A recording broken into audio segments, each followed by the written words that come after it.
Oke guys, Assalamualaikum warahmatullahi wabarakatuh. Waalaikumsalam Oke, warahmatullahi. kali ini mungkin saya berdua tepatnya.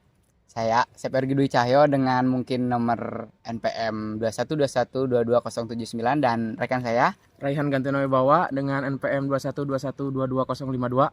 Oke, di sini mungkin kami berdua ingin memenuhi eh, suatu tugas mungkin ya, Han. Ya. Suatu ujian tengah semester mungkin tepatnya dari mata kuliah jurnalistik dari Ibu Ira. Oke, langsung saja karena di sini mungkin tugasnya dia itu berupa interview mengenai seseorang yang expert di bidangnya dan juga seorang tokoh yang bisa dipercaya mungkin mengenai reliable source mungkin di sini ya. Ya, betul. Oke. Di sini saya sudah mungkin kita bisa lihat bersama ada Bung Fikri di sini. Bung Fikri, halo, apa kabar Bung Fikri? Sehat-sehat Pak Asep dan juga Pak Rehan ya. Oke, Ya, alhamdulillah Bung Fikri. Sekarang kesibukannya apa Bung Fikri? Kesibukan saya sekarang ya biasalah, mungkin ada beberapa kegiatan di luar dan di dalam kampus juga gitu. Berarti masih berkecimpung di dunia organisasi ya? Ya, kurang lebih Masih, oke. Disambut mungkin sekarang karena semesternya sama ya, sama. PLP ya sekarang ya Pak? Betul, PLP, oke. FKIP Edu sekarang ya, FKIP Edu. eksplorasi edukasi. Oke guys, tanpa berlama-lama mungkin juga. Jadi sekarang kita ngapain Han? Apa yang mau kita bahas di sini topiknya? Jadi yang akan kita bahas adalah seputar dunia organisasi. Tentu karena seperti yang kita ketahui, mungkin ada yang belum tahu ya dari penonton ini, bahwa Fikri ini adalah seorang demisioner, Ya. ketua himpunan, Himpunan. ketua EDSA gitu. Dan juga sekarang masih berkecimpung sebagai anggota legislator gitu di BLM FKIP, tepatnya di Komisi 4. Jadi kita akan mengupas seluk-beluk mengenai organisasi di kampus gitu mungkin. Oke, berarti Mengupas. Iya, itu mengupas Bung Fikri. Iya, saya Oke. dikupas. Jadi pada kesempatan kali ini mungkin Bung Fikri kita akan sedikit bertanya-tanya mengenai mungkin apa itu yang sudah dialami oleh Bung Fikri dari organisasi itu sendiri dan juga mungkin beberapa pertanyaan terkait lingkup politik di kampus ini sendiri. Waduh. Mungkin. Politik. Oke, politik. Mungkin yang pertama mungkin dari Bung Rehan ya. Ada beberapa pertanyaan katanya dari Bung Rehan. Oke, mungkin langsung saja ke pertanyaan pertama, Bung Fikri. Pertama, apa motivasi Anda untuk terjun menjadi seorang organisator gitu? Wah, ini pertanyaan menarik. Baru pertanyaan awal ini Bung Rehan, Bung Asep ini. Benar. Aduh, Coba mungkin Bung Fikri boleh.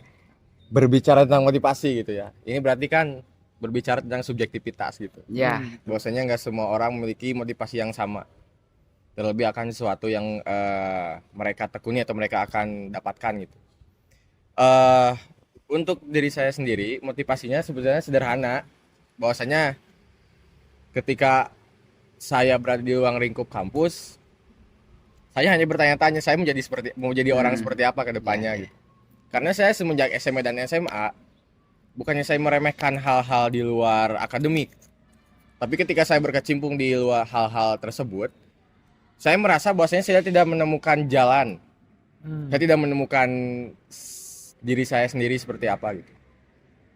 Kemudian adalah satu organisasi gitu di kampus yang mana bergerak di jurusan saya sendiri di pendidikan bahasa Inggris, yaitu EDSA gitu. Maka dari itu merupakan salah satu motivasi saya ketika saya ingin banyak sekali omongan-omongan dari luar bahwasanya kamu di zaman sekarang bukan linearitas ataupun nyambung tidaknya jurusan Benar. agar mempermudah kamu kerja, tapi apa yang pernah kamu dapatkan selama di kampus dan apa yang pernah kamu alami juga gitu. Jadi based on experience itu yang mereka butuhkan. Maka dari itu terbitlah pikiran dari sana bahwasanya saya harus ikut organisasi karena penting Iya. bagi saya. Seperti itu. Dan dulu kan belum ada kegiatan-kegiatan seperti MBKM gitu ya. Jadi dilihat masih relevan secara menyeluruh gitu. Iya. Seperti itu. Oke, baik. Jadi mungkin dari jawaban Bung Fikri tadi kenapa ataupun motivasi menjadi seorang organisator itu yang pertama mungkin yang sempat saya simpulkan pencarian jati diri terutamanya ya Pak. Terus juga mengisi kekosongan dan juga yang terakhir tadi itu mau jadi apa di kampus ini, mau seperti apa. Oke, mungkin itu Bung Rehan. Betul. Kesimpulan dari pertanyaan yang pertama tentang mengenai motivasi Bung Fikri menjadi seorang organisator mungkin. Itu mungkin awal mulanya nih. Selanjutnya mungkin ada apa lagi Bung Rehan? Oke, pertanyaan selanjutnya, Dengan pengalaman yang Anda dapatkan sejauh ini, apa manfaat atau benefit menjadi seorang organisator? Mungkin tadi sudah singgung sedikit. Hmm. Ini pertanyaannya dari pemirsa. Iya, Ya, pemirsa. ini melalui mungkin ada suatu form gitu. Wah, Jadi form eksklusif buat- berarti ya? eksklusif untuk Bagus, pertanyaan. bagus. Ini karena kita akan menghadirkan suatu Demis Kahim gitu dan juga sekarang menjadi di BLM. Jadi kita membuka suatu form pertanyaan dari pemirsa. Terima kasih mungkin ya sebelumnya ya. Oke, berkait tentang pengalaman yang didapatkan. Berarti pada intinya itu berdasarkan dari pengalaman tersebut yang membedakan organisator dan yang non organisator itu apa gitu. Sehingga yang menyebabkan bahwasanya organisator ini memiliki hal-hal positif yang lebih gitu. Seperti itu kan. Betul, betul. Oke. Terkait hal tersebut, saya rasa setiap orang yang berkecimpung dalam organisasi itu bakal memiliki output yang berbeda-beda. Tergantung dari Tergantung. bagaimana cara mereka bisa memandang dan bisa mengambil apa yang ada dalam organisasi tersebut. Hmm. Cuman kita berbicara secara general aja bahwasanya di dalam organisasi itu tidak bisa kita sebutkan secara gamblang bahwasanya kita ini nih benefit ini masuk organisasi. Tidak bisa Terlebih mengkotak-kotakan. betul, karena terlebih sekarang ada MBKM Ya. yang sudah jelas mungkin secara apa namanya? Output. Outputnya lebih ada mungkin secara finansial mungkin ya, betul, karena betul, kan betul. secara kasat mata organisasi tidak mendapatkan hal-hal yang berbau dengan finansial, malah kita banyak sekali mengeluarkan Iya, gitu, betul, seperti betul. itu ya. Nah mungkin secara jawaban dari pertanyaan tersebut itu subjektif dari saya sendiri. Apa yang saya dapatkan selama saya menjadi organisator di kampus itu adalah pengalaman. Ya. Pasti MBKM pun dapat pengalaman. Terus apa bedanya? Pengalamannya adalah pengalaman bekerja dalam tim. Karena dalam MBKM meskipun kita kalau setahu saya itu ada dalam satu tim tuh 7 orang mereka juga. Tapi pada intinya mereka itu berfokus kepada tujuannya masing-masing Ya. yang ada di dalam jurusan-jurusannya Betul, gitu, seperti itu. Seperti apa yang kita laksanakan dalam FKIP Edu lah. Ya. Kita dalam ruang lingkup banyak orang tapi pada akhirnya kita kan membuat RPP Iya, sendiri. dibagi-bagi lagi. Bagi-bagi lagi. Kalau dalam organisasi ada yang namanya ADART. Itu merupakan Oh, Merupakan. Itu. merupakan, mohon maaf ya. Merupakan, ya, nggak apa-apa. Merupakan acuan atau landasan dalam berorganisasi yang mana dalamnya itu termaktub banyak sekali undang-undang lah gitu. Sampai ke peraturan di kampus itu sendiri. Oke. Berarti dalam kata lain itu wajib dilaksanakan. Nah, di sana itu tercantum juga tujuan organisasi, tugas kewajiban, dan wewenang bahkan gitu. Nah, dari sana tim itu bagaimana caranya bisa melaksanakan apa yang termaktub di sana gitu. Bersama-sama Jadi seperti sudah itu. punya tujuan yang jelas itu ya. Betul. Bersama ke sana gitu mengkerucut. Ada acuannya. Iya. Kemudian soft skill jelas. Soft skillnya apa? Baik lagi itu ke pribadi masing-masing. Karena kenapa? Karena ketika berbicara tentang soft skill itu pastinya misalkan Raihan pernah jadi ketuplak. Ya, Hmm. betul.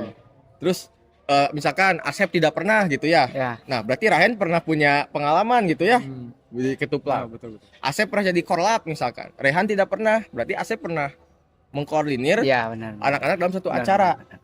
Nah, dan yang jelas itu adalah yang namanya public speaking juga. Itu baik lagi ketika kita berbicara depan umum. Kemudian ada juga orang-orang yang mempunyai misalkan Rehan pernah jadi sekretaris. Ya. Itu berarti Microsoft-nya lebih Ya, ter-enhance benar. kan. Asep pernah jadi bendahara misalkan. Berarti Asep dalam mengkoordinir keuangan itu lebih bagus daripada Raihan, bisa aja. Nah, itu tuh merupakan benefit-benefit yang ada dari organisasi seperti itu. Oke. Salah satu contohnya ya. Mungkin itu benefit yang bisa kita ambil. Jadi yang saya mungkin di sini juga saya mungkin menyimpulkan Ya, dari tadi ya, betul, menyimpulkan itu. Jadi benefit yang bisa diambil itu tidak bisa kita kotak-kotakan ya, Bung. Betul. Tidak bisa karena mungkin itu subjektivitas juga dan juga berbicara tadi tentang by experience, mungkin setiap anggota juga berbeda-beda, anggota-anggota organisasi juga berbeda-beda mengenai mungkin apa yang dia dapat, tergantung dia mungkin mengolahnya ke depannya seperti apa. Dan juga mungkin kalau tadi kita bisa menyebutkan ada beberapa benefit yang disebutkan seperti mungkin ada public speaking tadi yang terakhir, ada apa tadi Bung, dua lagi tuh? Pengalaman pengalaman misalkan bekerja dari- dalam tim, Ya, dan juga time management sih. time management mungkin ya, itu ya Yang- mungkin. Karena biasanya anak-anak organisasi itu capek. Betul. Mungkin itu time management mungkin jadi yang krusial mungkin ya dari bagi seorang organisator. Dan juga mungkin pertanyaan berikutnya. Oke. Kayaknya tuh kan. Pertanyaan berikutnya mungkin tadi sudah disinggung ya mengenai benefit, tapi mungkin itu tidak selamanya manis ya. Ada di sisi lain, ada gak sih tantangan ataupun kekurangan menjadi seorang organisator? Oke. Mungkin Bung, sebelum ke sana. Sekarang kita menunggu azan dulu ya. Bung? Azan. Azan dulu. Oke. Rekan-rekan di sini mungkin kita sekarang break dulu. Nanti mungkin editor saya akan melakukan sebuah transisi. 5 minutes later. 5 minutes later. Tunggu dulu sejenak. Kita kembali lagi. Jadi kembali ke pertanyaan ketiga tadi. Di sisi lain, adakah tantangan atau kekurangan menjadi seorang organisator? Realistis boleh ya ini Pak ya? Iya. Karena dari judul kita juga ini Voice from Campus, Exploring the Pros and Cons of Student Activism and Organizational Engagement gitu. Voice from campus. Bagus. Lanjut. Ini berarti ibaratnya bisa dibilang sebuah tempat untuk menyuarakan juga gitu kan. Ya. Oke. Berbicara tentang kekurangan tuh ya. Yang pertama itu kita banyak keluar uang. Ya. Banyak keluar uang. Karena apa? Karena tentu dalam pelaksanaan program kerja selain ide yang kita kuras, itu ada dompet yang kita kuras juga teman-teman. Ya, betul. Seperti itu. Nah, itu mungkin secara realita dari suara anak-anak yang ngekos khususnya mungkin ya, Pak Ya, Asep ya. betul. Betul. Nah, selain dari itu kekurangannya adalah dari ini nyambung sama kelebihannya, bahwasanya ini kita tuh banyak sekali waktu yang terbuang di organisasi. Yang mana ketika kita melaksanakan hal tersebut, banyak hal yang di bidang lain juga tidak terlaksana gitu. Contoh akademik, misalkan kita pasti banyak tugas juga sebagai Iya. seorang mahasiswa ya. Jangan lupa itu merupakan sebuah tujuan awal di mana kita harus melaksanakan tugas tersebut gitu. Ibaratnya itu tuh tugas primer, organisasi itu sekunder. Ya. Tapi terkadang Terbalik. banyak mahasiswa yang melaksanakan hal tersebut dengan terbalik, yaitu organisasi primer dan tugasnya sekunder gitu. Nah, itu kurang untuk dicontoh, kurang baik dicontoh teman-teman. Tapi ketika kita bisa mengatur hal tersebut, jadilah output tadi time management seperti itu. Nah, selain dari keuangan dan juga waktu yang mungkin banyak terbuang di sini, itu terkadang kita juga di sini banyak sekali beban mungkinnya yang dipikul gitu.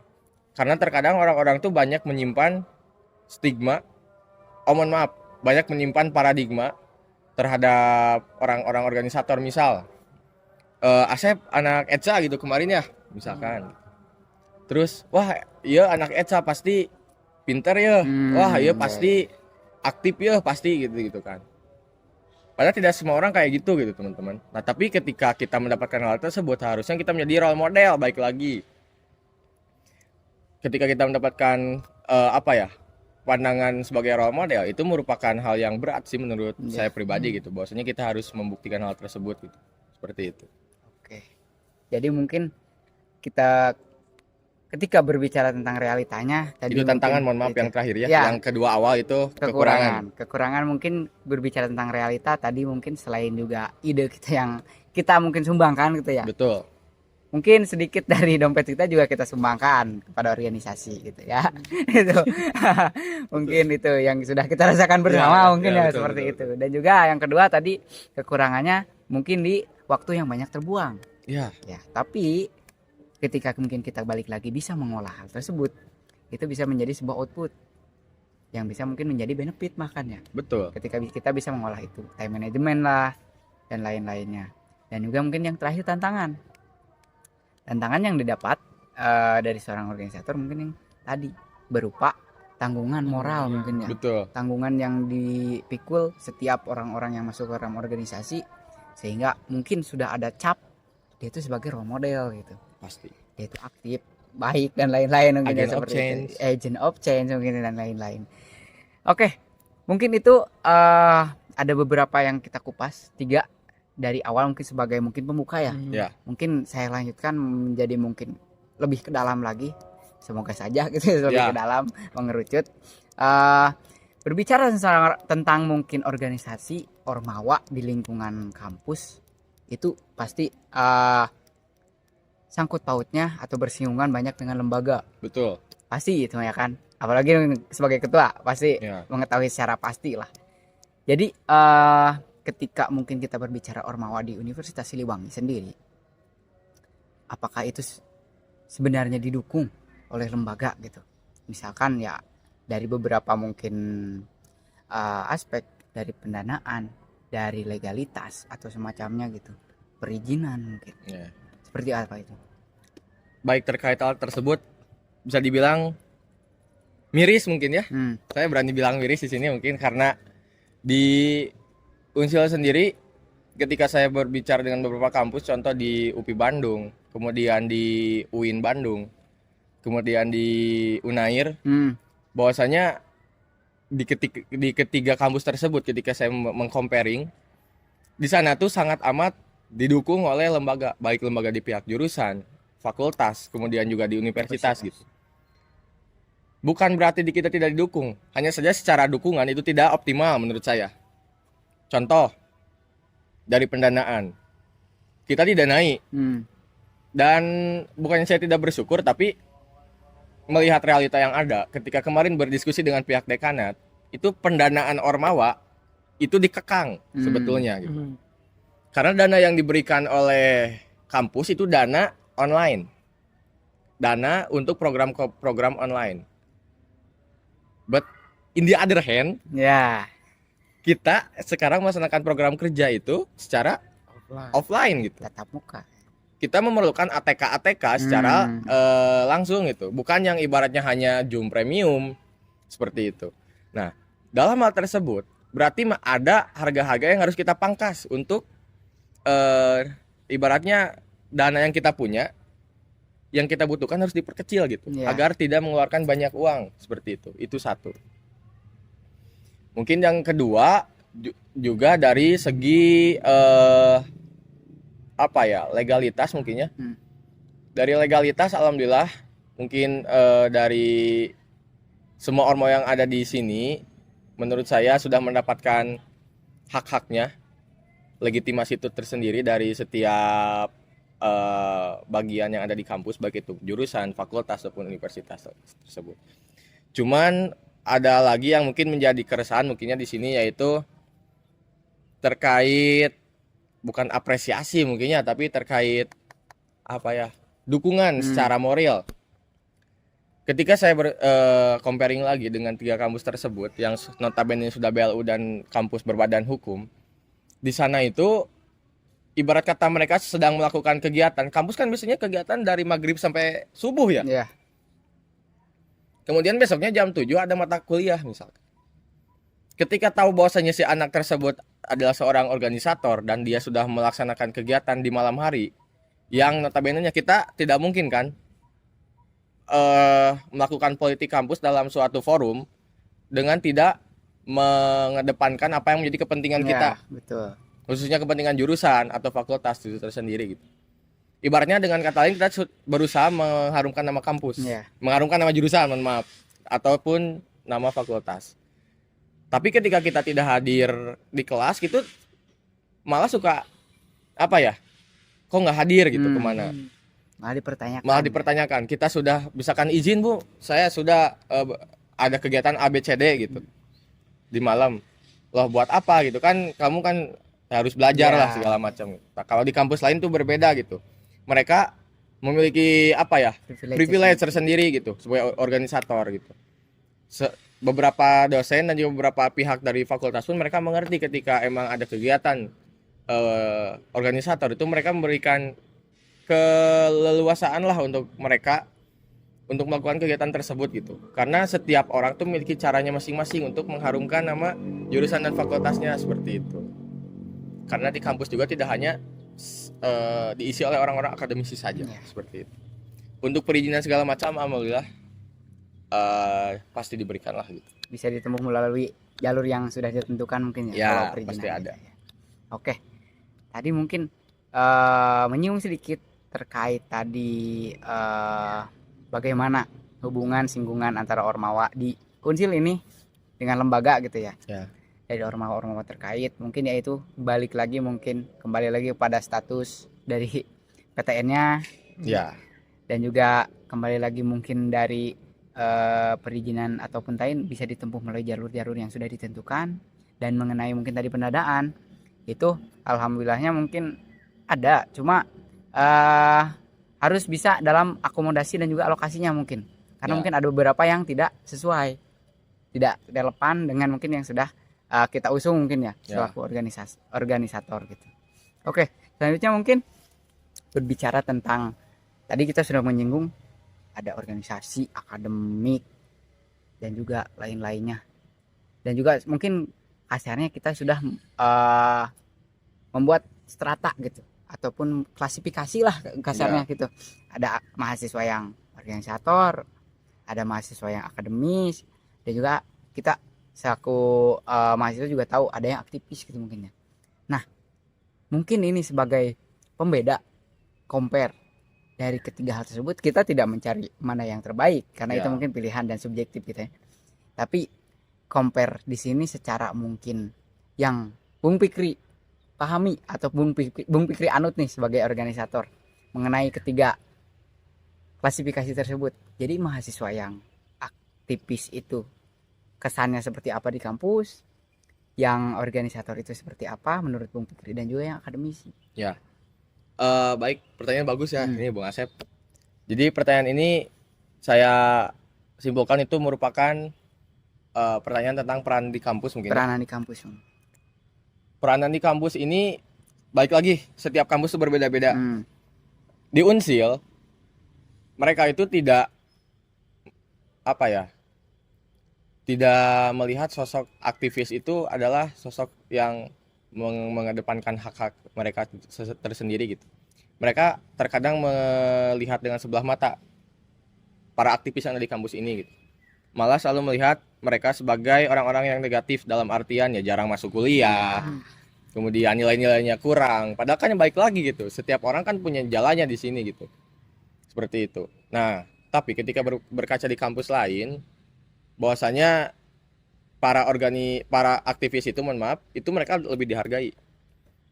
Ketika mereka demo itu bahkan dosen-dosen pun memberikan mereka sedikitnya tambahan lah gitu.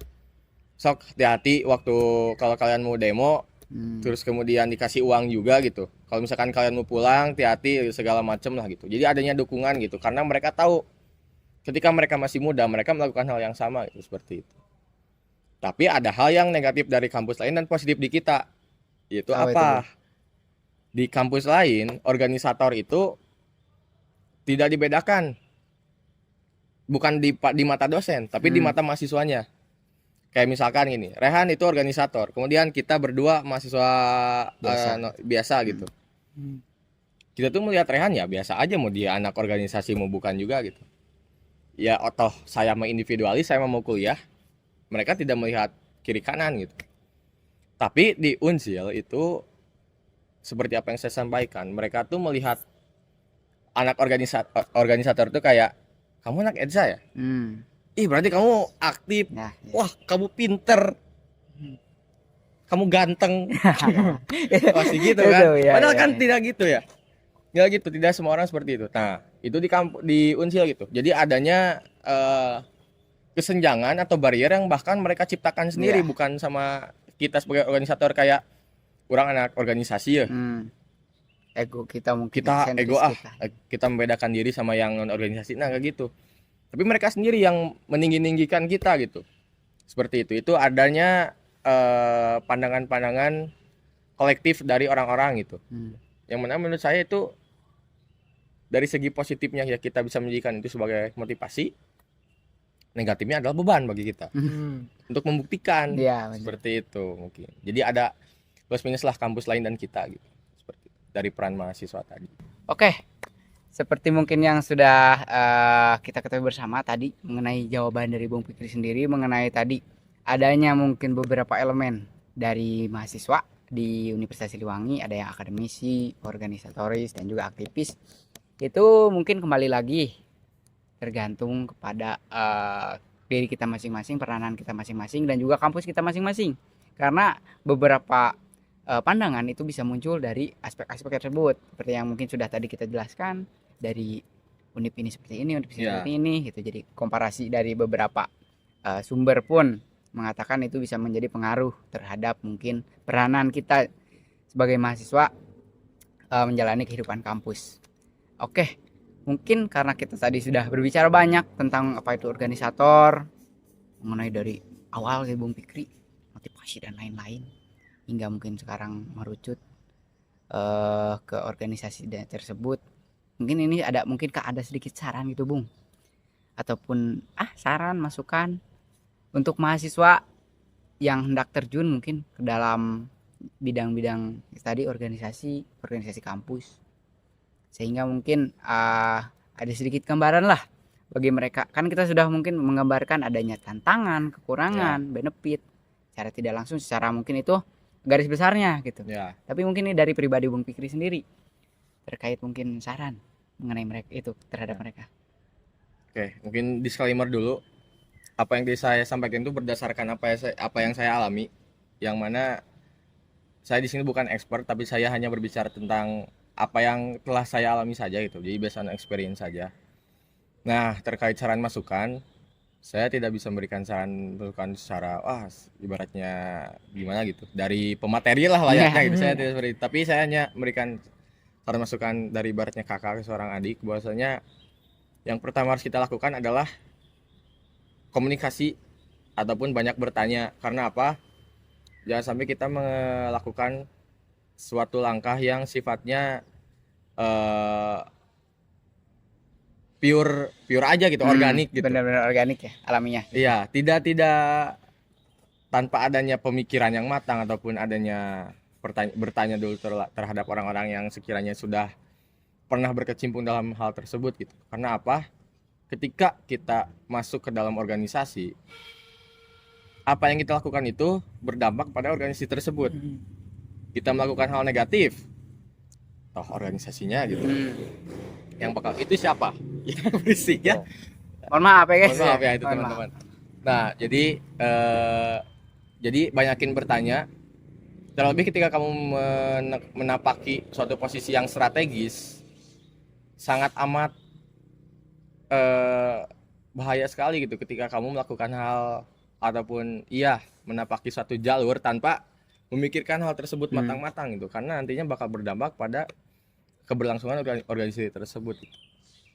Jadi selain dari komunikasi itu sendiri, yang terpenting adalah keyakinan sih. Iya. Komitmen. Gak sedikit juga orang-orang yang masuk ke organisasi khususnya di EDSA, tapi mereka keluar. Karena mereka mungkin ketika saya bertanya itu mereka culture shock ketika masuk, kemudian kok banyak rocker, kok harus gini gitu. Kerja sama orang-orang yang sebetulnya tidak disukai gitu, tapi mau gak mau, nah itu mereka ada yang kuat, ada yang enggak gitu. Nah, akhirnya mereka keluar, dan itu merupakan salah satu menurut saya orang yang tidak matang dalam pemikirannya gitu. Harusnya dia tuh berpikir terlebih dahulu ketika sebelum masuk organisasi gitu. Jadi dari hal kecil dulu, dari part-part terkecil, yaitu dari diri sendiri, kita harus yakin dulu sebelum mau masuk. Kemudian komunikasi, baik itu ke atasan, ke pihak lembaga, ke senior, atau bahkan ke teman-teman kita yang ada dalam ruang lingkup yang sama gitu. Orang tua juga gitu. Jangan sampai kita masuk organisasi gak izin. Iya, betul. Akhirnya apa? Keluar. Ada kan beberapa yang gitu dengan alasan orang tua. Kan gak lucu juga gitu. Jadi ya seperti itulah, mungkin karena gak banyak juga yang penting. Tapi komunikasi di sini itu sangat amat general menurut saya. Intinya kita harus kuat komunikasi ke siapapun itu. Karena ketika kita melakukan hal tersebut, banyak insight yang dapat kita dari berbagai macam pihak, dan itu bisa menjadi saran masukan barulah untuk kita yang mau masuk ke organisasi itu sendiri, seperti itu. Oke, mungkin itu rekan-rekan sekalian, mungkin penonton, pemirsa. mengenai saran atau masukan dari Bung Fikri itu sendiri. Jadi ada beberapa pertimbangan mungkin yang harus dipertimbangkan, dan sama dari diri sendiri, dari pihak luar, dan itu ada menyangkut mungkin komunikasi, ada juga menyangkut mungkin tadi masalah apa tadi Bung? Yang terakhir tuh Masalah yang orang tua orang misalkan. tua ya, yang kayak Jadi gitu, intinya komunikasinya harus kuat lah ke komunikasi semua pihak. ke semua pihak. Tapi mungkin itu jadi pertimbangan sebelum bertindak atau memilih, kita harus berpikir terlebih dahulu gitu ya sebelum memilih, dan juga mungkin itu menjadi tanggung jawab kita ketika sudah memilih. Oke, mungkin itu rekan-rekan ya, Bung Rehan dan juga Bung Fikri, terima kasih mungkin atas waktunya, atas perhatiannya, dan juga jawaban-jawabannya atas yang kami sudah lontarkan, pertanyaan yang sudah lontarkan dijawab. Mungkin kita bisa bertemu atau berbincang di lain kesempatan, Bung. Ya, betul. Di lain kesempatan secara mungkin topik yang berbeda juga, dan juga lain-lainnya. Mungkin ini mohon maaf rekan-rekan ya. Karena kita di samping parkiran rekan-rekan. Jadi mohon dimaklum lah, nanti ada sedikit noise. Jadi mungkin itu mengenai interview kita terkait organisasi kampus di Universitas Siliwangi, dan juga mungkin ini menjadi akhir kata dari saya. Jadi setiap orang mungkin, jika kita mengambil kutipan dari Sokrates, tapi ada satu perkataan dan menjadi sebuah nama tim, NAPI, Oh iya. Natus Vicere. Nah itu, I jadi know. setiap orang itu dilahirkan menjadi pemenang. Jadi setiap orang di kita, setiap mahasiswa itu dilahirkan menjadi pemenang. Dimanapun jalan kalian, akademisi, organisatoris, ataupun aktivis, itu jalan kalian masing-masing, peran kalian masing-masing, dan kita diharapkan, dan saya berharap kita semua menjadi pemenangnya. Mungkin cukup demikian. Akhir kata, saya Seperi Dwi Cahyo, Saya Ryan Gentoni Bawa. Saya Fikri Mulyadi. pamit undur diri, dan juga mungkin sekian. Wassalamualaikum warahmatullahi wabarakatuh.